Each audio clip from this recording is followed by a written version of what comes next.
राधे राधे। प्रणाम सभी को। वसुदेव सुतं देवं कंसचाणूरमर्दनं देवकी परमानंदं कृष्णं वंदे जगद्गुरुं।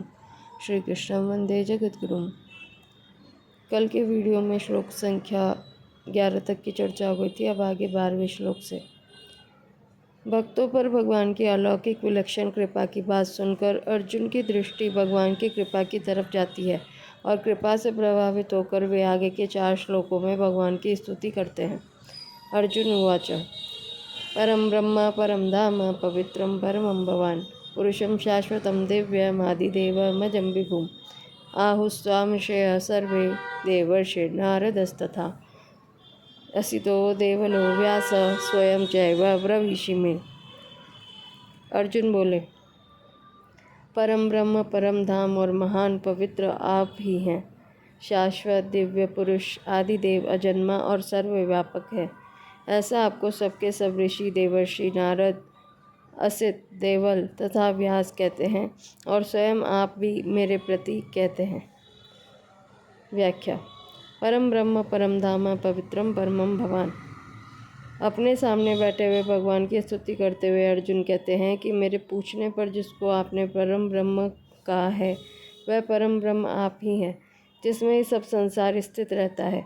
वह परम धाम अर्थात परम स्थान आप ही हैं, जिसको पवित्रों में भी पवित्र कहा है। पवित्राणाम पवित्रम यह। वह महान पवित्र भी आप ही हैं। पुरुषम शाश्वतम दिव्यम आदिदेवम अजम विभुम स्वयं चैव ब्रवीषि में। ग्रंथों में ऋषियों ने, देवर्षि नारद ने, असित ने और उनके पुत्र देवल ऋषि ने तथा महर्षि व्यास ने आपको शाश्वत दिव्य पुरुष आदिदेव अजन्मा और विभु कहा है।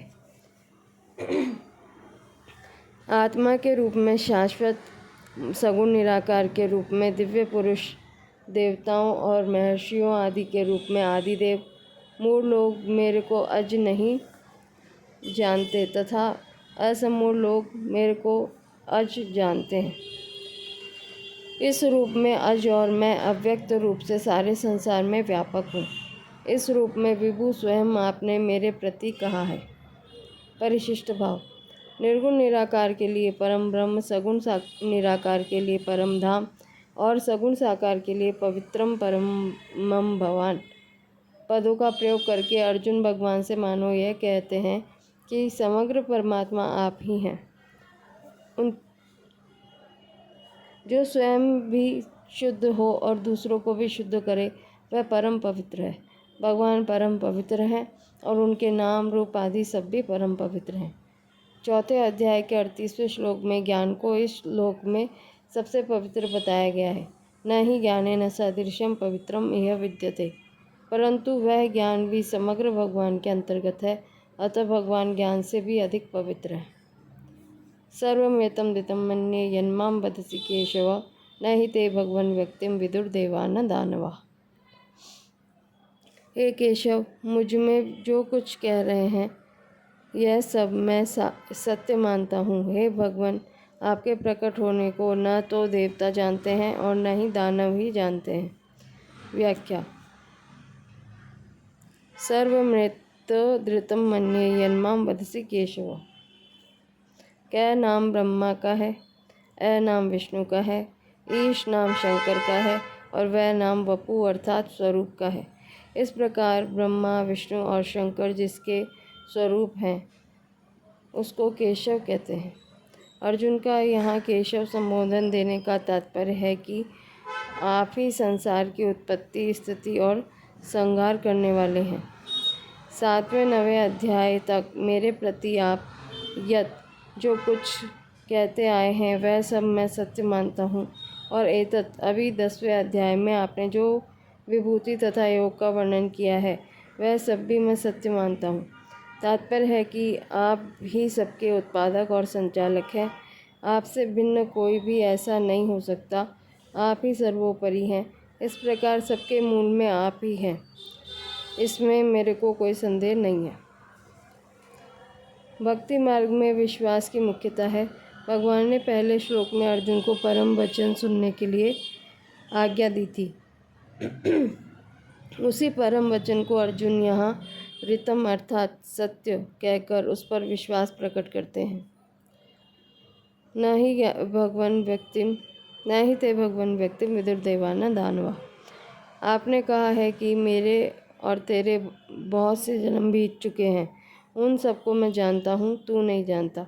इसी प्रकार आपने कहा कि मेरे प्रकट होने को देवता और महर्षि भी नहीं जानते। अपने प्रकट होने के विषय में आपने जो कुछ कहा है वह सब ठीक है, कारण कि मनुष्यों की अपेक्षा देवताओं में जो कुछ दिव्यता है वह दिव्यता भगवत तत्व को जानने में कुछ भी काम नहीं आती। वह दिव्यता प्राकृत, उत्पन्न और नष्ट होने वाली है, इसलिए वे आपके प्रकट होने के तत्व को, हेतु को पूरा पूरा नहीं जान सकते। जब देवता भी नहीं जान सकते तो दानव जान ही कैसे सकते हैं। फिर भी यहाँ दानवा पद देने का तात्पर्य यह है कि दानवों के पास बहुत विलक्षण विलक्षण माया है, जिससे वे विचित्र प्रभाव दिखा सकते हैं, परंतु उस माया शक्ति से वे भगवान को नहीं जान सकते। भगवान के सामने दानवों की माया कुंठित हो जाती है, कारण कि प्रकृति और प्रकृति की जितनी शक्तियाँ हैं उन सब में भगवान अतीत हैं, भगवान अनंत हैं, असीम हैं, और दानवों की माया शक्ति कितनी ही विलक्षण होने पर भी प्राकृत, सीमित और उत्पत्ति विनाशील है। सीमित और नाशवान वस्तु के द्वारा असीम और अविनाशी तत्व को कैसे जाना जा सकता है। तात्पर्य यह हुआ कि मनुष्य, देवता, दानव आदि कोई भी अपनी शक्ति से, सामर्थ्य से, योग्यता से, बुद्धि से भगवान को नहीं जान सकते, कारण कि मनुष्य आदि में जितनी भी जानने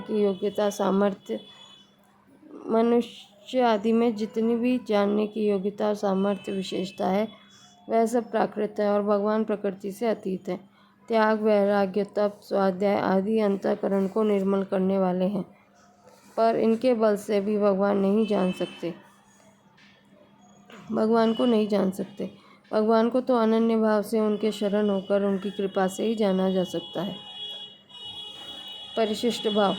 भगवान को अपनी शक्ति से कोई जान नहीं सकता, प्रत्युत भगवान की कृपा से ही जान सकता है। सोई जानई जे देहु जनाई, जानत तुम्हें हो जाई। तुमरी कृपा तुम्हें रघुनंदन, जानई भगत भगत और चंदन। भगवान के यहाँ बुद्धि के चमत्कार, सिद्धियाँ नहीं चल सकती। बड़े बड़े भौतिक आविष्कारों से कोई भगवान को नहीं जान सकता। स्वयमेवात्मनात्मानं वेत्तत्वं पुरुषोत्तम, भूतभावन भूतेश देवदेव जगत्पते। हे भूतभावन, हे भूतेश, हे देवदेव, हे जगतपते, हे पुरुषोत्तम, आप स्वयं ही अपने आप से अपने आप को जानते हैं। भूत व्याख्या। भूतभावन, भूतेश, देवदेव, जगतपते, पुरुषोत्तम। संपूर्ण प्राणियों को संकल्प मात्र से उत्पन्न करने वाले होने से आप भूतभावन हैं। संपूर्ण प्राणियों के और देवताओं के मालिक होने से आप भूतेश और देवदेव हैं। जड़ चेतन स्थावर जंगम मात्र जगत का पालन पोषण करने वाले होने से आप जगतपति हैं, और संपूर्ण पुरुषों में उत्तम होने से आप लोक में और वेद में पुरुषोत्तम नाम से कहे गए हैं। इस श्लोक में 5 संबोधन आए हैं। इतने संबोधन गीता भर में दूसरे किसी भी श्लोक में नहीं आए। कारण है कि भगवान की विभूतियों की और भक्तों पर कृपा करने की बात सुनकर अर्जुन में भगवान के प्रति विशेष भाव पैदा होते हैं, और उन भावों में विभोर होकर वे भगवान के लिए एक साथ 5 संबोधनों का प्रयोग करते हैं। स्वयमेवात्मनात्मानं वेत्तत्वम्। भगवान अपने आप को अपने आप से ही जानते हैं। अपने आप को जानने में उन्हें किसी प्राकृत साधन की आवश्यकता नहीं है। अपने आप को जानने में उनकी अपनी कोई वृत्ति पैदा नहीं होती, कोई जिज्ञासा भी नहीं होती, किसी कारण की आवश्यकता भी नहीं होती। उनमें शरीरी का भाव भी नहीं है। ये तो स्वतः स्वाभाविक अपने आप से ही अपने आप को जानते हैं। उनका यह ज्ञान कारण निरपेक्ष है, करण सापेक्ष नहीं। इस श्लोक का भाव यह है कि जैसे भगवान अपने आप को अपने आप से ही जानते हैं, ऐसे ही भगवान के अंश जीव को भी अपने आप से ही अपने आप को अर्थात अपने स्वरूप को जानना चाहिए। अपने आप को अपने स्वरूप का जो ज्ञान होता है वह सर्वथा करण निरपेक्ष होता है। इसलिए इंद्रियां, मन, बुद्धि आदि से अपने स्वरूप को नहीं जान सकते। भगवान का अंश होने से भगवान की तरह जीव का अपना ज्ञान भी करण निरपेक्ष है। परिशिष्ट भाव। आप स्वयं ही अपने आप से अपने आप को जानते हैं। इसका तात्पर्य है कि जानने वाले भी आप ही हैं, जानने में आने वाले भी आप ही हैं और जानना भी आप ही हैं, अर्थात सब कुछ आप ही हैं। जब आपके सिवाय और कोई है ही नहीं तो फिर कौन किसको जाने। तत्व को जानने की चेष्टा करेंगे तो तत्व से दूर हो जाएंगे, क्योंकि तत्व को ज्ञेय जानने का विषय बनाएंगे, तभी तो उसको जानना चाहेंगे। तत्व तो सबको ज्ञाता है, ज्ञेय नहीं। सबके ज्ञाता का कोई और ज्ञाता नहीं हो सकता।